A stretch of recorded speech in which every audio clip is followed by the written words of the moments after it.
dan memanage waktu kita lebih produktif. Harapannya seperti itu. Oke, saya mulai saja. Bu Yuli, mungkin ada yang harus dikecilkan di Bu Yuli, HP atau apa? Sudah, Bu? Ya, sudah.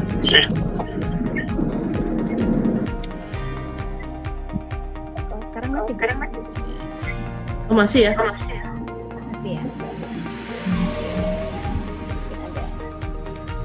Oke, sudah, Bu? Sudah. Ya. Baik, bisa dilanjutkan. Assalamualaikum warahmatullahi wabarakatuh. Waalaikumsalam warahmatullahi wabarakatuh. Yang saya ingin paparkan tentang bagaimana memanage waktu produktif masa new normal.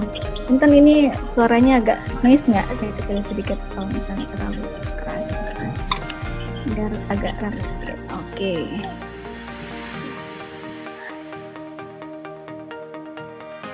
Nah, ini ya. Manajemen waktu produktif masa new normal. Nah, kita sudah mulai memasuki masa new normal, walaupun memang kita harus tetap menjaga protokol kesehatan ya, yang harus kita patuhi. Salah satunya menggunakan masker, kan gitu ya, rajin cuci tangan juga, gitu ya. Jadi saya matiin aja.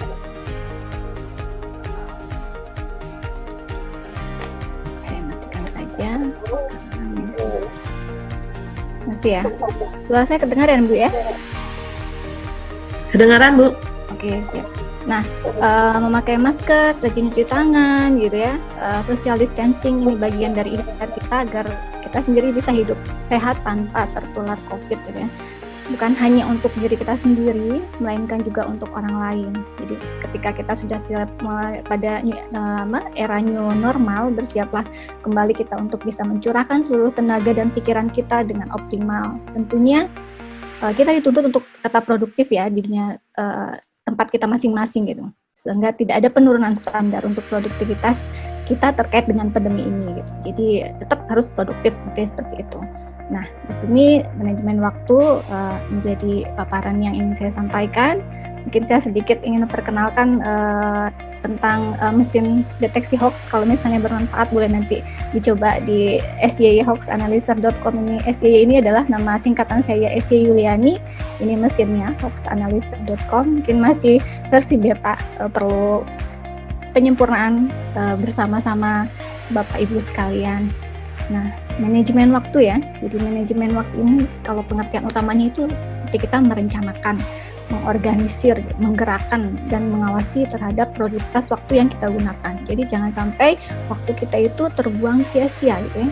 Jadi setiap orang itu pasti memiliki manajemen waktu yang berbeda-beda gitu.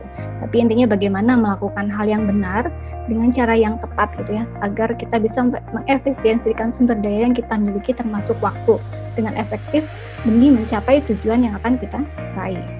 Nah, tadi ya ada beberapa tujuan untuk kita bisa memanage waktu, yaitu salah satunya kita harus memiliki goal, tujuan yang ingin dicapai, aktivitas apa saja yang kita bisa kerjakan untuk kita bisa mencapai tujuan gitu ya. Pencapaian itu yang harus kita miliki adalah apa ya, tujuan jangka pendek kita yang paling terdekat gitu, apa yang ingin kita capai dan apa target tujuan kita di masa yang akan datang. Itu harus terplanning dan terpampang dalam kepala kita gitu. Sehingga kita bisa mengabaikan semua aktivitas-aktivitas yang tidak berhubungan atau yang tidak mendukung untuk mengganggu dari tujuan kita itu sendiri. Jadi karena setiap pekerjaan itu kan pasti memiliki target atau tujuan. Jadi tetapkan tujuan yang akan kita capai. Kita bisa menulis tujuan-tujuan kita itu di kertas-kertas atau note kecil gitu ya, atau buku kecil kita atau diary kita gitu ya.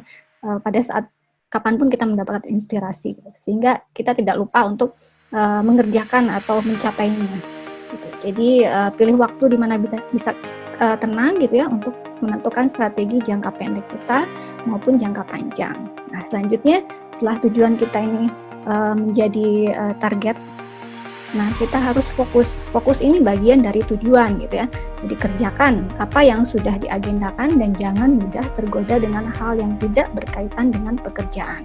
Nah, jika kita sudah membuat daftar tugas, ya berarti kita harus selesaikan, fokus gitu ya, berusaha untuk mengerjakan apa yang sudah kita agendakan dan jangan mudah tergoda dengan hal yang tidak berkaitan dengan pekerjaan yang mengganggu tujuan kita gitu ya. Nah, selanjutnya yaitu disiplin. Jadi kalau misalnya kita memiliki pekerjaan yang dilakukan pasti memiliki target dan tujuan. Nah, tetapkan tujuan kita itu agar bisa kita kerjakan. Disiplin ini berarti kita komit dengan segala sesuatu yang akan kita kerjakan gitu ya.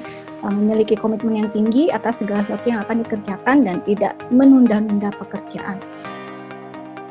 Nah, lari ke produktivitas. Produktivitas ini adalah salah satu tips manajemen waktu ya, agar kita tetap produktif gitu ya, bekerja gitu. Nah, di mana ada beberapa tips-tips yang ingin saya share agar kita tetap produktif dalam kondisi apapun, khususnya pada saat pandemi normal pada saat ini. Jadi hasil penelitian itu ada sekitar 17 orang yang akurat dalam mengestimasi waktu kerja.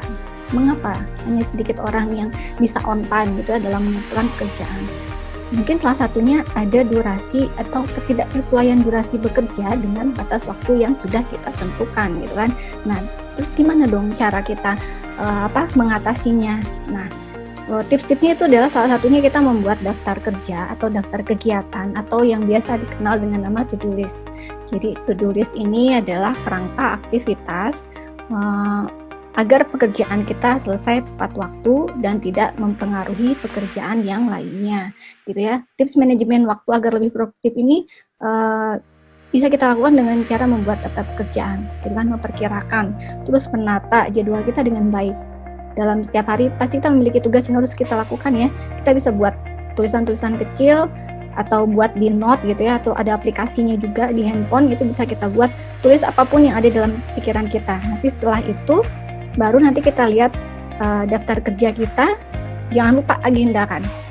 To-do list ini kalau kita hanya membuat saja, itu tidak akan menjadi manfaat, tapi yang pasti harus kita agendakan, buat waktunya, bikin time reminder-nya gitu ya, sehingga kita tahu jadwal kita itu apa saja, apa yang harus kita lakukan dalam satu hari gitu ya. Lakukan pada hari pertama, hari-hari berikutnya gitu ya, ataupun 1 minggu, ataupun 1 bulan, atau bisa otomatis bisa kita set di jam atau kalender kita gitu. Yang paling sederhana itu adalah nge-set di agenda yang ada di kalender kita.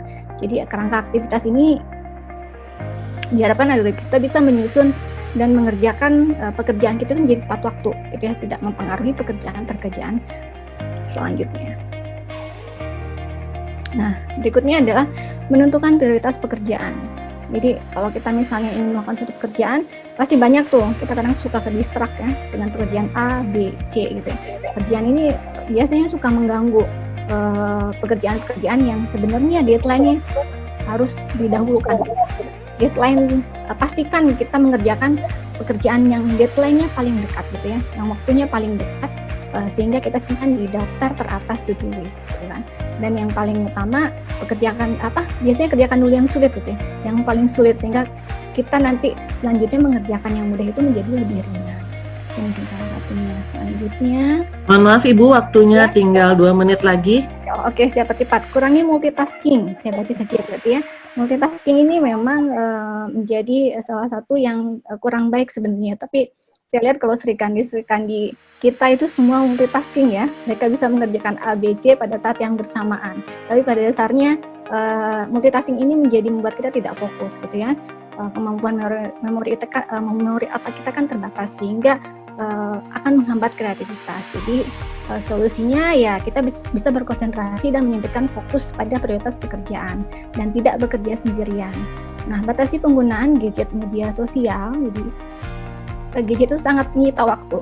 2 jam itu kita memegang gadget itu nggak terasa gitu ya. Tahu-tahu 30 menit itu kayak semenit gitu. Jadi buat jadwal untuk kita cek gadget. Kapan kita mau cek gadget misalnya, jam-jam berapa kita bisa boleh megang gadget. Jauhin gadget itu, jauhin dari pandangan. Sumputin, kalau saya suka sumputin sampai tidak terlihat, sehingga tidak tergoda gitu untuk memegang gadget gitu kan. Matikan notifikasi gadget agar lebih fokus untuk mengurangi distraksi ya, dan menuntaskan pekerjaan dengan maksimal. Nah, ternyata perfeksionis juga menjadi salah satu yang kurang baik gitu ya. Karena terlalu perfeksionis sehingga kita terpaku sama hal yang detail, pekerjaan yang tidak terlalu penting, mengabaikan pekerjaan-pekerjaan besar yang sangat penting. Jadi, perhatikan waktu tenggat kita gitu ya, kurangi standar yang tinggi kesempurnaan dari pekerjaan kita yang mungkin tidak bisa atau agak sulit dicapai sama orang lain gitu ya, dan memberi kepercayaan dengan mendelegasikan tugas pada tim kerja, percayain gitu ya, karena nobody is perfect gitu, jadi kurangi sedikit perfeksionis. Nah, ini menjaga kesehatan makan yang cukup, nutrisi seimbang, gitu ya, istirahat yang cukup, ini menjaga kesehatan jadi salah satu juga tips agar kita bisa tetap produktif, seimbang antara karbohidrat gitu ya dengan protein gitu ya, istirahatnya juga sama, olahraganya juga sama setiap hari. Nah, ini yang terakhir yang paling seru adalah me time itu kalau menurut saya sangat penting gitu ya, waktu untuk kita memanjakan diri kita sendiri tanpa aturan apapun, dengan deadline pekerjaan apapun. Kita bisa memilih pekerjaan-pekerjaan yang kita sukai gitu ya, dari misalnya kita suka baca, suka berkebun, atau misalnya suka traveling gitu ya, atau misalnya suka olahraga gitu, itu kita kerjakan tanpa ada aturan. Kalaupun misalnya kita pengen me time, mau tidur gitu ya, makan snack yang ada yang kita suka itu juga sama, memasak itu juga sama. Jadi sebaiknya kita punya me time untuk memanjakan diri kita sendiri tanpa aturan ya. Jadi ini menjadi pilihan, membuat kita menjadi lebih produktif gitu dalam kerjaan. Jadi kalau misalnya kita udah agak stuck gitu ya, udah terlalu banyak gitu ya pekerjaan, nah ini biasanya penting untuk kita.